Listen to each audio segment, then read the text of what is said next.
Sa gitna ng kabundukang hindi masyadong kilala ng marami, matatagpuan ang isang maliit na pamayanang tinatawag na Sitio Malinaw. Isang lugar na tila ba naipit sa pagitan ng kahapon at ngayon, ang mga bahay gawa pa rin sa kahoy, ang mga daan ay lupa, at ang pangunahing kabuhayan ay pagsasaka at pangingisda sa malapit na ilog. Tahimik ang paligid. Tahimik ang buhay. Ngunit sa likod ng katahimikang iyon, may mga matang nagmamasid, may mga lihim na matagal nang nakatago sa lilim ng kabubatan.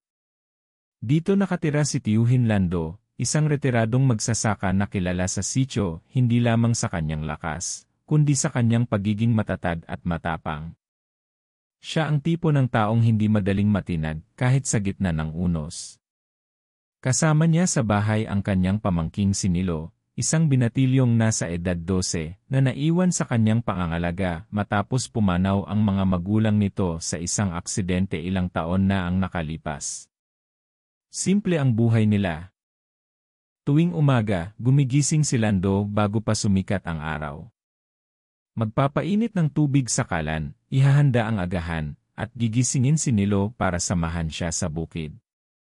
Sa gabi, magkasama silang nauupo sa harap ng bahay habang pinapanood ang mga alitaptap at pinakikinggan ang mga huni ng kuliglig.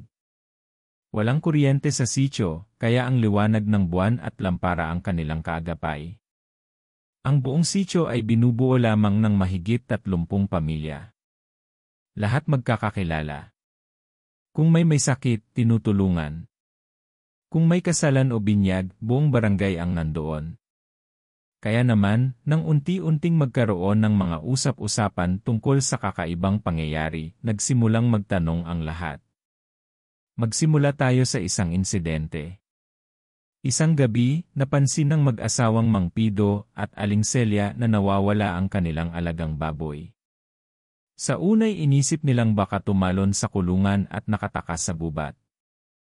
Ngunit nang makalipas ang ilang oras, natagpuan nila ito sa likod ng bahay, patay, walang dugo, at tila ba may 2 malalalim na butas sa leeg nito. Ang kanyang laman loob ay parang ginawang merienda ng isang hayop o ng isang nilalang. Nagulat ang buong sitio. Hindi iyon ang unang beses na may nangyaring ganon. Ilang gabi pa ang lumipas, may mga nawawala na ring manok, kambing, pati na rin ang isang pusa na matagal ng alaga ng matandang si Aling Petra. May masama nang gumagala tuwing gabi, sambit ni Aling Petra, habang hawak ang krusipihong yari sa kahoy. Hindi to gawa ng hayop lang. May halimaw sa paligid. Si Tio Lando, na kilala bilang matino at hindi basta-basta naniniwala sa pamahiin, ay tininang mabuti ang mga nangyayari. Hindi siya nagsalita, pero nagsimula na siyang magmasid. Para sa kanya, kailangang may lohikal na paliwanag. Baka may taong magnanakaw ng hayop. O baka may mabangis na hayop na napadpad mula sa gubat. Sa kabila ng tahimik niyang pagkilos, hindi rin niya maiwasang kabahan, lalo na't nagsimula na ring makaramdam ng takot si Nilo. Tito, totoo po bang may aswang? Tanong ng bata minsang natagpuan nila ang mga bakas ng dugo sa labas ng bahay ng kanilang kapitbahay. Hindi tayo basta naniniwala sa sabi-sabi, sagot ni Lando habang binibilisan ang lakad pauwi. Pero hindi rin tayo basta nagpapakampante. Mag-iingat tayo, Nilo. Kinagabihan, habang nasa kubo sila at nagkakape, napansin ni Lando ang katahimikang tila ba masyadong makapal. Walang huni ng kuliglig. Walang tunog ng mga insekto. Maging ang mga aso ay hindi tumatahol. Ibang-iba sa mga karaniwang gabi. Doon niya unang naramdaman ang kakaibang presensya sa paligid. Naging mas alerto siya sa mga susunod na araw. Nagsimula siyang maglagay ng patibong para sa mga hayop. Nilagyan niya ng kandado ang kulungan. Pinagbawalan niyang lumabas si Nilo kapag gabi. At unti-unti, ang dati nilang tahimik at payapang pamumuhay ay napalitan ng takot, pag-aalala, at mga tanong na wala pang kasagutan. Ang mga matatanda sa sitio ay nagsimula na ring magsama-sama para magdasal sa kapilya tuwing gabi. May mga nag-aalay ng kandila sa tapat ng bahay. Ang iba na may naglalagay ng bawang sa bintana. Ang simpleng pamumuhay ay tila nabalot ng mga paniniwala, dasal, at kaba. Ngunit sa kabila ng lahat, wala pa ring makapagturo kung sino o ano ang may kagagawan. At habang lumalalim ang gabi at dumarami ang mga pangyayaring hindi maipaliwanag, mas lalo lang nananahimik ang kagubatan sa paligid ng Sitio Malinaw. Sa katahimikan, may mga matang nagmamasid. Sa dilim, may nilalang na gutom. At si Tiyuhin Lando ay nagsisimula ng magtanong, ano ba talaga ang gumagala sa gabi? At bakit tila isa-isa na kaming pinipili? Hindi pa man natatapos ang pag-uusap tungkol sa pagkamatay ng mga alagang hayop, mas lalong nabalot ng takot ang buong sitio ng sunod-sunod na may mawawalang tao tuwing gabi. Una, isang matandang lalaki ang hindi na nakauwi mula sa ilog. Sumunod, isang batang babae ang hindi na nakita matapos makatulog sa duyan sa kanilang veranda. Lahat ng insidente may isang pattern, nangyayari ito tuwing gabi, walang naririnig na sigaw, at palaging may natatagpo ang mga bakas ng dugo sa paligid. Si Tiyuhin Lando, bagamat hindi madaling matinag, ay unti-unting nakakaramdam ng pangamba. Hindi lang para sa sarili niya kundi para sa pamangkin niyang sinilo. Mula noon, sinigurado niyang palaging nakakandado ang mga pintuan at bintana tuwing sasapit ang gabi. Ginagawa na rin niyang ugali ang maglagay ng asin sa mga bukana ng bahay, isang lumang pamahiin na sinasabing panlaban sa mga masasamang espiritu. Ngunit kahit gaano pa sila kainat, hindi pa rin sila ligtas sa takot. Isang gabi, habang nagkakape si Lando sa may balkonahe, nakarinig siya ng mahihinang yabag sa labas ng bakod. Hindi ito normal na lakad, para itong padaplis, parang hila ang isang paa, at minsan parang dumadagundong. Tumigil ang oras. Tumigil ang kanyang paghinga. Hinawakan niya ang gulok na palaging nasa tabi niya. Tumayo siya ng dahan-dahan at lumapit sa pinto. Marahan niyang binuksan ito at sumilip sa dilim. Walang buwan. Walang ilaw. Wala ring tao. Pero ang mga yapak ay naroon pa rin, unti-unting lumalayo. Kinabukasan, napag-alaman nilang ang batang si Liza, anak ni Mang Fred, ay nawawala. Huli siyang nakita habang natutulog sa kanilang silid kasama ang mga kapatid. Walang ingay. Walang bakas ng sapilitang pagpasok. Pero ang bintana ay nakabukas at may mga patak ng dugo sa sahig. Tumindi ang usapan sa sitio. Sabi ng ilan, may gumagala raw na nilalang na hindi tao. Aswang daw. Ipinanganak sa dilim. Mahilig sa dugo at laman loob. Naghahanap ng sariwang kaluluwa upang manatiling malakas. Ang sabi pa ng matatanda, kapag ang isang aswang ay nakahanap ng paboritong lugar, hindi ito basta-basta umaalis hanggat hindi natatapos ang layunin. May kakaibang nilalang na gumagala tuwing gabi. Hindi ito basta hayop. Hindi rin tao, sabi ni Aling Petra habang mahigpit na hawak ang rosaryo. Dapat tayong manalangin. Dapat tayong mag-ingat. Sa kabilang banda, si Lando ay nagsimulang magmasid sa kilos ng mga tao sa paligid. Napansin niyang may ilang kapitbahay na tila may binabago sa kanilang gawi. Si Mang Isko, na dating masayahin, biglang naging tahimik at mailap. Si Aling Norma, na laging nagkukwento sa labas, ngayon ay palaging nakakulong sa bahay. Tila ba may mga taong ayaw lumabas sa gabi, hindi dahil sa takot, kundi dahil may itinatago. Hindi rin nakaligtas sa paningin ni Lando ang kakaibang kilos ng isang bagong lipat na lalaki sa dulo ng sitio, si Kaberting, isang lalaking halos hindi nakikita tuwing araw at tanging gabi lang lumalabas upang manghuli ng daga, anya. Ngunit walang sinuman ang nakakakita sa kanya sa aktual na panghuhuli. Isang gabi, habang tahimik ang buong paligid, biglang bumangon si Nilo at nilapitan si Tio Lando. Tito, may narinig po akong umiiyak sa labas. Parang babae, mahina nitong bulong habang nanginginig. Dagli namang bumangon si Lando at lumabas ng bahay. Tahimik ang paligid, pero sa malayo, sa dako ng gubat, ay tila may naririnig niya siyang hinagpis. Isang malungkot, mahina, at halos alulong na iyak. Pero walang tao. Pagbalik nila sa loob, tinanong ni Nilo, "Tito, paano kung totoo ngang may aswang? Paano kung isa sa mga kakilala natin hindi na tao?" Hindi sumagot si Lando. Sa halip, tinitigan lang niya ang lampara. Ang liwanag nito'y pilit nilalabanan ang dilim na lumalapit sa kanilang mundo. Kinabukasan, may bagong ulat, isang buong pamilya ang nawalan ng alagang manok at kambing. Lahat pinatay. Lahat parang sinipsip ang laman. Lahat may bakas ng matatalas na kuko sa paligid. Nagdesisyon ang ilang kalalakihan sa sitio na magbantay sa gabi, magbuo ng ronda. Kabilang si Tio Lando sa mga nagpresinta. Hindi na lang para sa sarili niya, kundi para sa kapakanan ng buong lugar. Habang binabalangkas nila ang plano, may dumating na matandang lalaki na tila ba kagagaling lang sa malayong lugar. May dala siyang sako ng damo, bote ng langis, at isang amuletong yari sa buto. "Hindi ko na kayang manahimik," anya. "Ako'y albularyo. At ang nilalang na gumagala sa lugar na ito ay hindi basta-basta.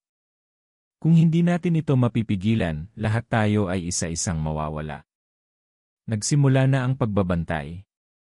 Nagsimula na ang paghahanda.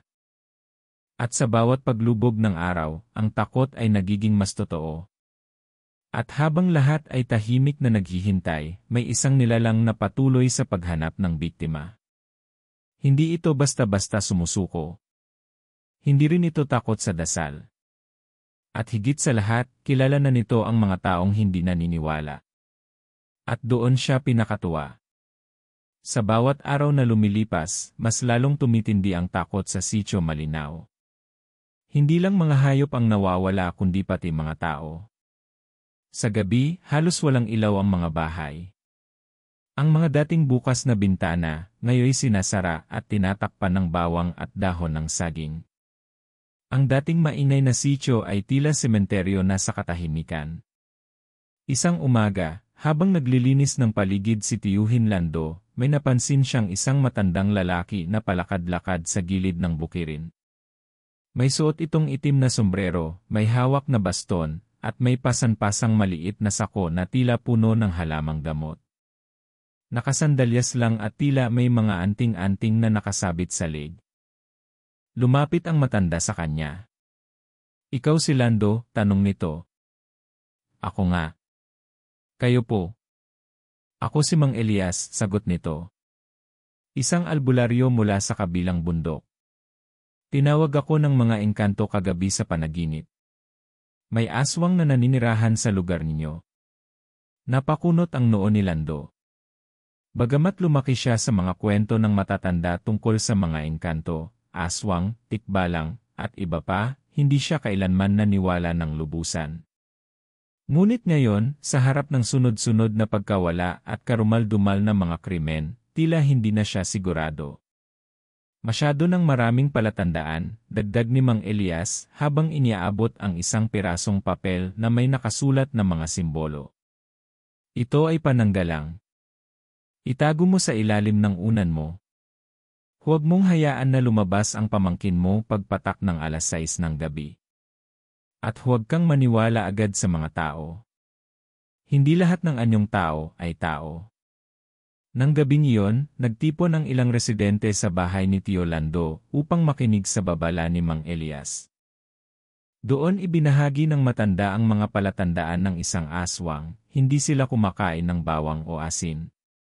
Hindi sila makatingin sa krus o sa sinag ng araw.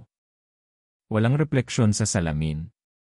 Madalas silang nasa paligid kapag may lamay o buntis. At higit sa lahat, sila'y marunong magkunwari. "Ano pong dapat naming gawin?" tanong ni Mang Tomas, ang pinuno ng sitio. "Magdasal kayo tuwing gabi. Maglagay ng langis na may dahon ng tanglad at luya sa mga pasukan ng bahay. Mag-alay ng dasal sa 4 na sulok ng lugar. At bantayan niyo ang isa't isa. Ang aswang ay madalas nagpapanggap bilang inyong kaibigan, kapitbahay o kamag-anak. Tahimik ang lahat. Walang gustong magsalita. Para bang sa bawat sinabi ng matanda ay may sariling iniisip ang bawat isa, sino sa kanila ang hindi tao. Kinabukasan, sinimulan ni Mang Elias ang kanyang pagsisiyasat. Gumamit siya ng langis na hinaluan ng dasal. Kapag inilapit ito sa isang aswang, bubula raw ito. Iisa-isang dinadaanan ang mga bahay. May mga lugar na biglang bumigat ang hangin. May mga tao ring biglang umiwas. Sa ilang tahanan, kumulo ang langis. Sa iba, nanatiling kalmado. Muli, nagtaka si Tio Lando nang mapansing tila umiwas si Kaberting sa mga seremonyang ginagawa. May sakit lang daw, sabi ng isa. Pero hindi nakalusot sa pakiramdam ni Lando. Mula pa lang nung una, may nararamdaman na siyang kakaiba rito. Habang patuloy ang mga gabing may dasal at alay, napansin ng mga tao na tila bumabagal ang mga insidente. Ilang gabi ring walang nawawala. Akala nila'y ligtas na. Pero sabi ni Mang Elias, pansamantala lang iyon. Nanonood lang siya. Naghihintay. Nagbabantay. Isang gabi, kinausap ng albularyo si Tio Lando ng masinsinan. Hindi ko kayang tumagal dito ng matagal. Ang kapangyarihan ko'y limitado sa lugar na ito. Pero may pakiramdam ako na ang susunod na atake ay personal. Anong ibig mong sabihin? Tanong ni Lando. Ang aswang ay nagagalit kapag siya'y sinusundan. At ikaw na ang target niya ngayon. Hindi mapakali si Lando. Lalo pat si Nilo ay palaging kinakabahan at hindi na halos makatulog. Gabi-gabi may naririnig itong pagaspa sa bubong, mga ungol sa gubat, at tila tunog ng kuko sa kahoy. Naisipan ni Lando na magbantay buong gabi. Sa tulong ni Mang Elias, nagtayo sila ng pansamantalang altar sa labas ng bahay, may kandila, langis, at dasal na paulit-ulit inuusal tuwing 2:00 ng madaling araw. Para sa kanya, hindi ito tungkol sa paniniwala sa pamahiin, kundi pagprotekta sa mahal niya sa buhay. At isang gabi, habang sila ni Mang Elias ay nagdarasal, bigla silang nakarinig ng matinis na huni, hindi galing sa hayop, hindi rin tao. Parang huni ng isang uwak na may halong iyak ng sanggol. Tumigil ang oras. Tumigil ang hangin. Tumayo ang lahat ng balahibo ni Lando. Dumating na siya, bulong ni Mang Elias. Magsimula ka ng maghanda. Ang laban niyo ay paparating. Kinabukasan matapos marinig ang hindi maipaliwanag na huni sa gabi, napagpasyahan ni Tiyuhin Lando na hindi na sapat ang pag-aabang at panalangin. Kailangan niyang kumilos. Kailangan niyang alamin kung sino talaga ang may sala. Simula noon, araw-araw na siyang umiikot sa buong sitio, nagmamasid, nag-uusat sa mga tao, at pinakikiramdaman ang bawat kilos at galaw ng kanyang mga kapitbahay. Hindi siya pulis, pero dala niya ang determinasyong protektahan si Nilo at ang buong sitio. Una niyang pinuntahan si Kaberting, ang pinaghihinalaan ng marami dahil sa kanyang kakaibang kilos. Kumakatok pa lang siya sa gate, agad na siyang sinalubong ng malamig na titig ng matandang lalaki. Ano nang kailangan mo, Lando? Matalim nitong tanong. Pasensya na, Kaberting. Nabalitaan ko kasi na madalas kayong gabi kung lumabas. Nais ko lang sanang malaman kung ano to, huhusgahan mo na ako dahil lang sa oras ng paglalakad ko, singhal ng matanda. Hindi naman, Kaberting. Nag-aalala lang ang mga tao, ako nga ang dapat magreklamo. Ako'y binabantayan, pinagdududahan, parang ako'y hayop na nasa hawla. Hindi na siya pinatuloy. Pero bago umalis si Lando, napansin niyang may kakaibang amoy sa hangin, amoy asido, dugo, at isang klase ng usok na parang sinusunog na buhok. Hindi ito normal. At alam niyang may hindi tama. Sa mga sumunod na araw, ipinagpatuloy ni Lando ang kanyang pagtatanong sa mga iba pang residente. May ilan na tila takot magsalita, habang ang iba'y biglang lumalayo kapag tinatanong na tungkol sa mga insidente. Napansin din niyang ang ilang pamilya ay tila may pinapangalagaan na lihim, may mga pintuang hindi pinapabuksan, may mga silid na laging nakakandado kahit tanghaling tapat. Isang gabi, habang naglalakad pa uwi, nakita niya si Mang Rudy, isa sa mga pinakamatandang residente ng sitio, na tila palihim na nagbubungkal sa likod ng kanyang bahay. Lumapit siya, at nang matanong, napilitan ang matanda na ipakita ang isang balot ng buto, buhok, at mga pinatuyong lamang loob ng hayop. Ginagamit ko to para sa proteksyon, paliwanag ni Mang Rudy. Matagal ko nang alam na may nilalang sa sitio natin. Pero wala akong lakas ng loob para labanan siya. Ang magagawa ko lang ay umiwas at manahimik. Napaupo si Lando. Kung isa sa mga pinakamatagal sa sitio ay naniniwala sa nilalang na ito, hindi na siya dapat magduda. Dapat na siyang kumilos ng mas matapang. Sa tulong ni Mang Elias, sinimulan niyang i-review ang lahat ng mga insidente. Sino ang mga biktima, saan sila nawala, anong oras nangyari, at sino ang mga huling taong nakita sa paligid. Dito niya napansin ang pattern, halos lahat ng insidente ay nangyayari malapit sa bahay ni Caberting. Isa pa, napansin niyang tuwing may pagkawala, laging may batang lalaking namamalimos sa gilid ng kalsada na biglang nawawala rin pagkalipas ng ilang araw. Hindi kilala ng mga taga-sitio at tila palipat-lipat ng pwesto.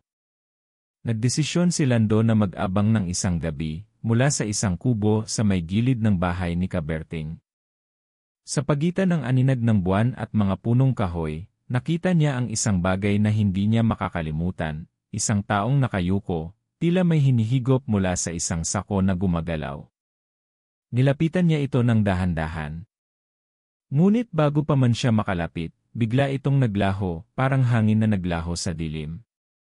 Kinabukasan, walang makitang bakas ng kung anuman.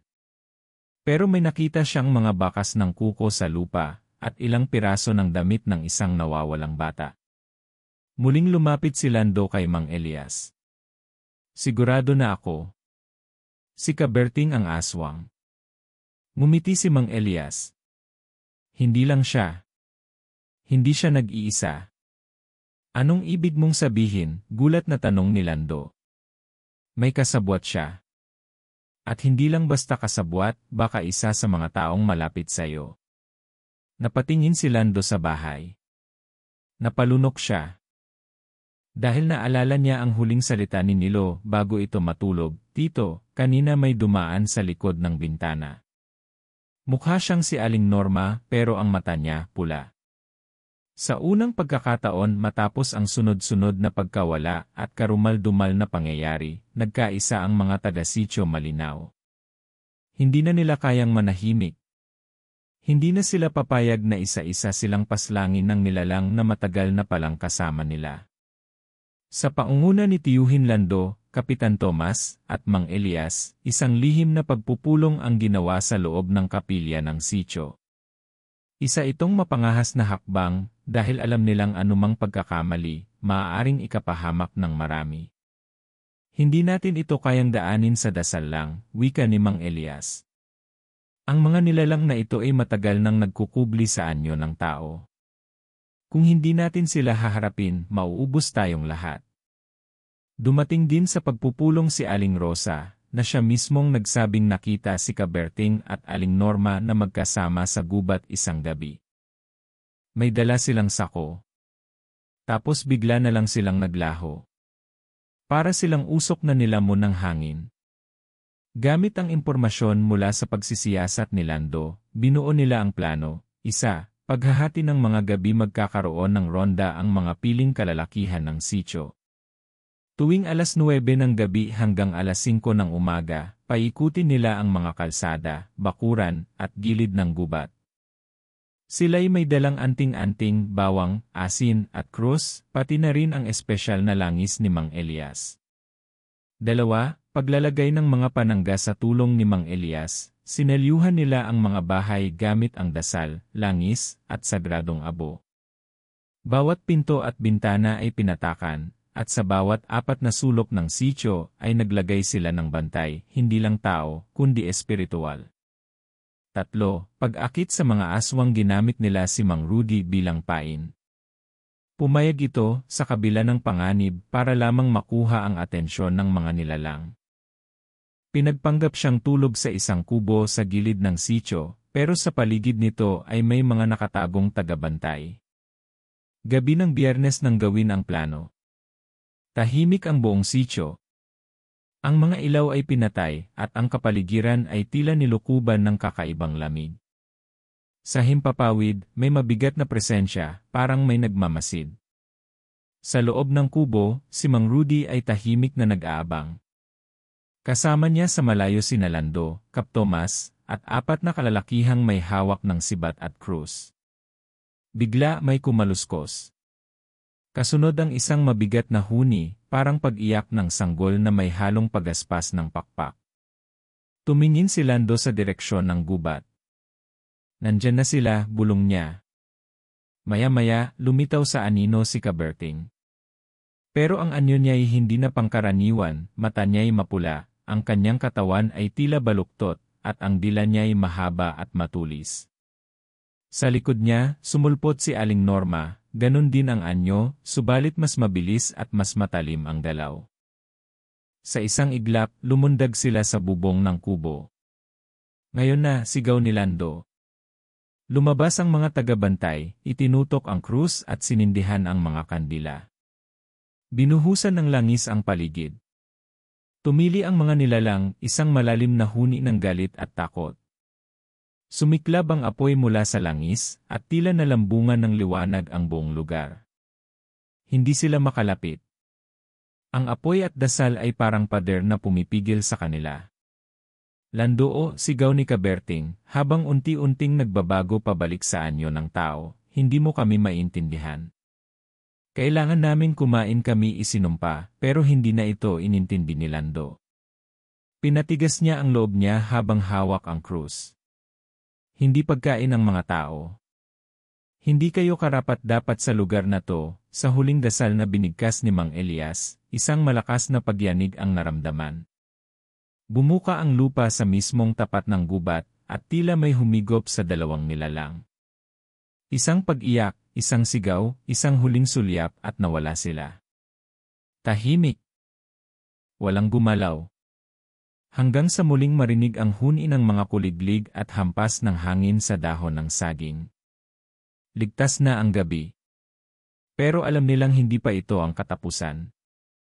Matapos ang tagumpay na pagkakataboy kina Kaberting at Aling Norma, unti-unting bumalik ang sigla ng Sitio Malinaw. Ang mga bata ay muling nakakapaglaro sa labas, ang mga matatanday muling nagkakape sa mga kubo, at ang kapilya ay puno ng pasasalamat. Pero si Tiyuhin Lando hindi mapakali. Alam niyang may kulang. Parang may hindi pa natatapos. Lalo na't ilang gabi na, paulit-ulit niyang naririnig si Nilo na nagsasalita habang tulog, "Tito, may dumarating ulit." Hindi ko siya nakikita. Pero naririnig ko ang buntong hininga niya sa ilalim ng kama, unay inakala ni Lando na bangungot lang ito. Pero noong ika-4 na gabi, nakita niya mismo, may anino sa silong ng bahay nila, isang itim na nilalang, halos hindi makita, gumagapang sa dilim. Dahan-dahan siyang bumaba, tangan ang krus at bote ng langis.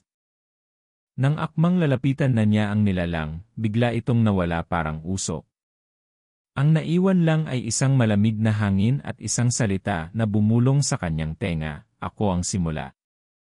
Kinabukasan, dinala niya si Nilo kay Mang Elias. Doon, sa ilalim ng liwanag ng araw, ipinahid nila sa noo ng bata ang langis, at laking gulat nila nang biglang kumulo ito, isang senyales ng sumpa. May marka siya, ani Mang Elias, habang hawak ang Biblia. At ang nilalang na yon ay hindi basta aswang. Isa siyang lalang mula sa sinaunang panahon. Hindi siya pinanganak, siya'y nilikha ng puot. Ipinakita ni Elias ang isang lumang kasulatan mula sa isang aklat na binabantayan ng kanyang pamilya. Sa gabi ng ika-7 buwan, kapag ang buwan ay kulay dugo at ang huni ng ibon ay tumigil, lilitaw ang amumonggo, ang tagapagpuksa. Siya'y hindi matatalo sa lakas, kundi sa loob. At ang kanyang kalaban ay dapat isang inalay na tumanggi. Napaisip si Lando. Inalay? Tumanggi? Si Nilo, sagot ni Elias. Alam mo bang may nag-alay sa kanya noon pa? Isa siyang target. Pero hindi siya kinuha. Tumanggi ang nilalang dahil may liwanag sa kanya. Kaya siya ngayon ay nililigiran ng dilim. Kinilabutan si Lando. At doon niya napagtanto, ang huling halimaw ay hindi lang basta gutom sa laman, gutom ito sa kaluluwa. Sa gabing iyon, habang ang langit ay unti-unting nagiging kulay dugo at ang hangin ay bumibigat, nagdesisyon si Lando, haharapin niya ang nilalang sa kanyang sariling pamamaraan. Inutusan niya si Mang Elias na dalhin si Nilo sa kabilang baryo para sa proteksyon. Samantalang siya ay naglatag ng panawagan sa buong sitio, kung ito na ang huling gabi ng halimaw, hindi tayo magtatago. Harapin natin siya. Nagtipon ang mga matatapang na taga-sitio, dala ang kanilang pananalig, sibat, krus, at langis.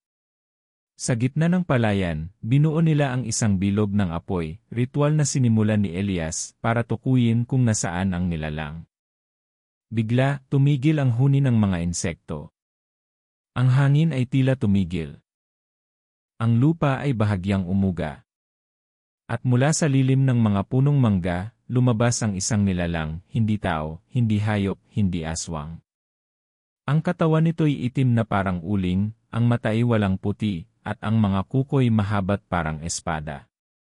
Ang bibig nito'y may 4 na hilera ng matatalas na ngipin. Ito ang amumunggo, ang tagapaghatid ng wakas. Lando, bulong nito, ako ang simula ng lahat. Ako ang nagbigay ng lakas kina Berting.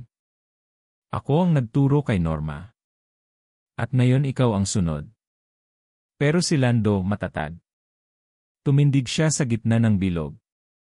Ako ang wakas mo. Inihagis niya ang bote ng langis sa nilalang, at sabay-sabay nilang binigkas ang panalangin ni Mang Elias.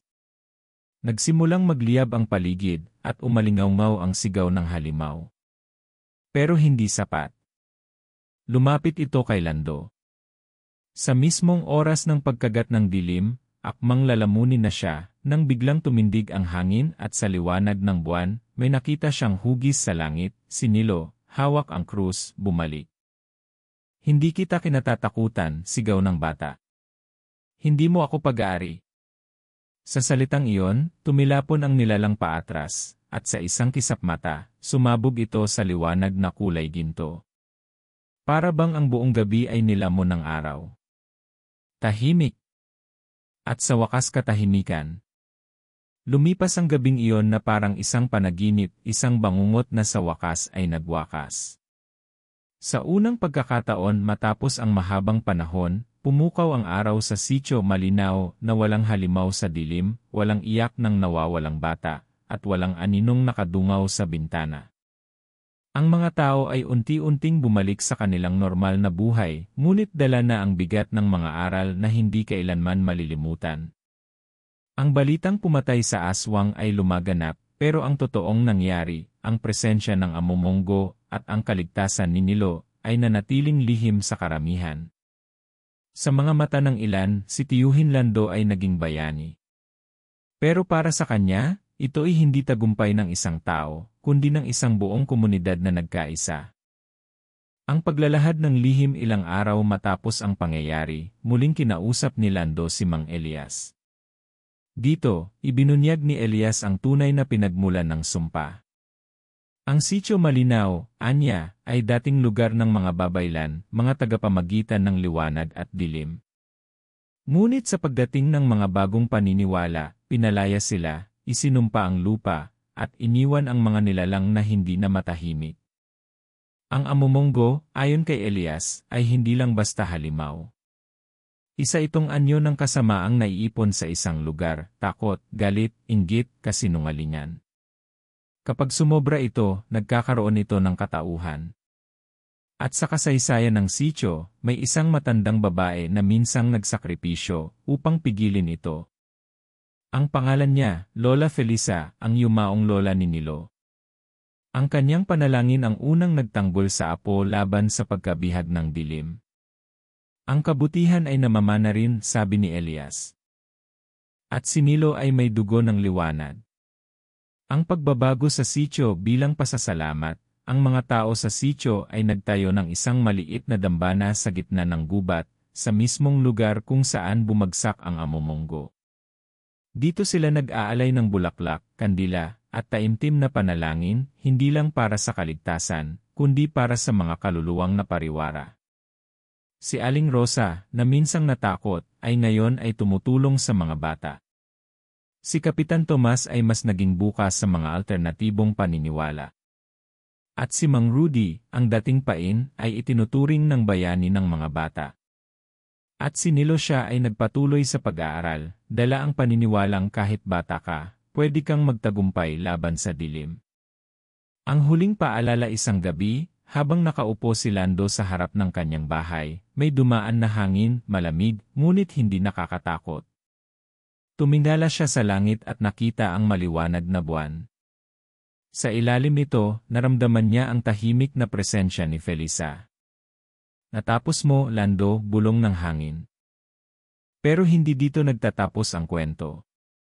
Ngumiti siya.